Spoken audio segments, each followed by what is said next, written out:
अस्सलाम वालेकुम जी, मैं मलिक तसीन। आज हम बात करेंगे पुर्तगाल इमिग्रेशन के हवाले से। जैसा कि आपको पता होगा कि पुर्तगाल ने अपना इमिग्रेशन जो प्रोग्राम था उसको क्लोज़ कर दिया है। ये प्रोग्राम इन्होंने 2007 में शुरू किया था और तकरीबन 17 साल तक ये प्रोग्राम चलता रहा है और बिल आखिर इन्होंने अब ये प्रोग्राम क्लोज़ कर दिया है। अब ये प्रोग्राम आर्जी तौर पे क्लोज़ हुआ है या परमानेंट हुआ है, इसके बारे में कबल अज़ वक्त कुछ कहना मुश्किल है। अगर इस प्रोग्राम को ये दोबारा स्टार्ट करते भी हैं तो ये अपनी इमिग्रेशन पॉलिसीज़ को अब थोड़ा चेंज करेंगे।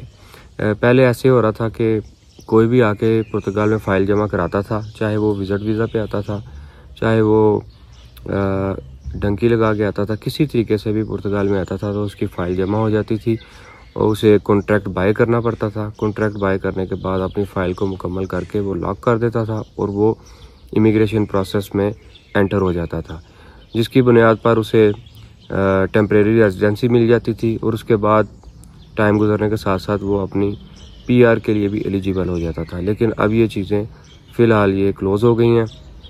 लेकिन ये इस वक्त पाकिस्तान, इंडिया, बांग्लादेश और नेपाल वालों के लिए क्लोज़ हुई हैं। इसके अलावा अगर CPLP कंट्रीज़ को देखा जाए, CPLP कंट्री से मुराद ये है कि जो पुर्तगीज़ लैंग्वेज बोलते हैं। पुर्तगाल में पुर्तगीज़ लैंग्वेज बोली जाती है और इसके अलावा दुनिया के 6 से 7 ममालिक ऐसे हैं जिनमें ब्राज़ील सरफ़हरिस्त है। इन कंट्रीज़ में पुर्तगीज़ बोली जाती है, लेकिन इनका प्रोसेस उन्होंने थोड़ा बहुत चेंज करके लेकिन इनकी फ़ाइल जमा हो रही है। बाकी जो CPLP कंट्रीज़ के अलावा कंट्रीज़ हैं, ख़ास तौर पे इंडिया, पाकिस्तान, बांग्लादेश और नेपाल, ये लोग यहाँ ज़्यादा थे तो इनका जो है वो अब इमिग्रेशन में एंट्री नहीं हो सकती। प्रोसेस उन्होंने बंद कर दिया है। तो इसमें जो इनकी अपोजिशन की पार्टियां, इनका भी बहुत दबाव था गवर्नमेंट पे कि इस प्रोसेस को चेंज किया जाए, क्योंकि अगर जो इमिग्रेशन का डिपार्टमेंट है पुर्तगाल में, जिसको आइमा बोलते हैं, उन्होंने भी पिछले दिनों कहा था कि हमसे ये काम संभाला नहीं जा रहा, हम पे बर्डन बहुत ज़्यादा है, तो हम ये काम नहीं करना चाह रहे मज़ीद। और अपोजिशन पार्टीज़ का भी गवर्नमेंट पे दबाव था कि इस प्रोग्राम को बंद किया जाए, क्योंकि पहले ही बहुत से इमिग्रेंट्स जमा कर लिए गए हैं। 2023 में अगर देखा जाए तो 1,80,000 लोगों ने यहाँ से रेजिडेंस परमिट लिया और 2024 में अभी जो बात सुनने में आ रही है वो ये है कि 4 लाख लोग अभी पेंडिंग है जो अभी रेजिडेंसी हासिल करने के लिए लाइन में लगे हुए हैं और जिनकी एप्लीकेशन ऑलरेडी सबमिटेड है और वो अपने टैक्सेस वगैरह जमा करा रहे हैं। तो ये बहुत ज़्यादा बैकलॉग था। ये सारी मल्टीपल चीज़ें थी जिनकी वजह से इन्होंने इस इमिग्रेशन प्रोसेस को बंद किया। और इसके अलावा यूरोपीय यूनियन का भी पुर्तगाल पे बहुत ज़्यादा दबाव था काफ़ी सालों से कि इनकी पुर्तगाल की इमिग्रेशन पॉलिसीज़ बहुत नरम है, जिसकी वजह से यहाँ कोई भी आता है वो रेजिडेंसी ले लेता है और उसके बाद वो यूरोप में कहीं भी जाके काम करता रहता है। ये है कि पुर्तगाल के रेजिडेंस परमिट में सिर्फ आप पुर्तगाल में ही काम कर सकते हैं, लेकिन लोग यहाँ से रेजिडेंस कार्ड लेने के बाद थोड़ा सा फ्री हो जाते थे, मतलब आज़ाद हो जाते थे। उन्हें कोई रोक टोक नहीं थी यूरोप के दूसरे कंट्रीज़ में जाने की, क्योंकि आपको पता है कि अगर आपके पास यूरोप के किसी एक कंट्री का भी रेजिडेंस कार्ड हो तो आप पूरे शेंजन जोन में कहीं भी जा सकते हैं रोक टोक के बगैर।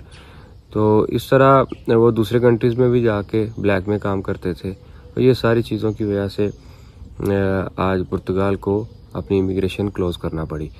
और लेकिन ये है कि अगर ये 6 महीने या 1 साल बाद अपनी इमिग्रेशन को ओपन करते भी हैं तो उसमें मेरे ख्याल के मुताबिक जो हम प्रिडिक्शन ही कर सकते हैं, इसके बारे में कोई अथेंटिक बात नहीं है, ना ही इनकी गवर्नमेंट की तरफ से कोई न्यूज़ है कि हम दोबारा अगर ओपन करेंगे तो ऐसे करेंगे। लेकिन एक अंदाज़ा लगाया जा सकता है कि ये अब जॉब सीकर वीज़ा को प्रमोट करेंगे, जिसमें ये कोशिश करेंगे कि ज़्यादा से ज़्यादा स्किल्ड जो बंदे हैं वो इनके कंट्री में आए, क्योंकि लेबर तो इन्होंने पहले ही ऑलरेडी बहुत ज़्यादा इकट्ठी कर ली है और टैक्स की भी इनको कमी नहीं है। ऑलरेडी बहुत ज़्यादा लोग इधर अब TRC के बाद PR के लिए रुके हुए हैं जो अपने टैक्स अदा करेंगे। और CPLP कंट्रीज़ तो ऑलरेडी इनकी प्रायोरिटीज़ में थे और वो अभी भी आ रहे हैं, उनकी फ़ाइल जमा हो रही है, टैक्स तो ये इकट्ठा कर लेंगे। तो आने वाले दिनों में देखते हैं अभी क्या करते हैं इमिग्रेशन के हवाले से। कबल अज़ वक्त बात करना इस पर मुनासिब नहीं है। और इसके अलावा एक भाई ने मुझसे क्वेश्चन किया था कि अगर दुबई का लाइसेंस, UAE का लाइसेंस हो तो क्या उसको फ्रांस में आके चेंज कराया जा सकता है। तो हाँ जी, बिल्कुल कराया जा सकता है कि फ्रांस का उन कंट्रीज़ के साथ मुआहदा है, जैसे कि मतलब अगर फ्रांस का लाइसेंस है और दूसरे कंट्रीज उसको चेंज करते हैं, तो इसी तरह उन कंट्रीज़ का लाइसेंस, ड्राइविंग लाइसेंस भी फ्रांस में चेंज किया जा सकता है। तो अगर आपके पास यूएई का लाइसेंस है, और इसके अलावा इस बात को मैं मज़ीद बढ़ाता चलूँ, अगर आपके पास बहरीन, कतर वगैरह इस तरह के कंट्रीज़ के लाइसेंस भी हैं, तो वो फ्रांस में आके चेंज हो सकते हैं, क्योंकि अगर उन कंट्रीज़ में जाते हैं तो फ्रांस के लाइसेंस भी वहाँ पे चेंज होते हैं। तो इस तरह ये दोनों कंट्रीज़ आपस में लाइसेंस चेंज करते हैं।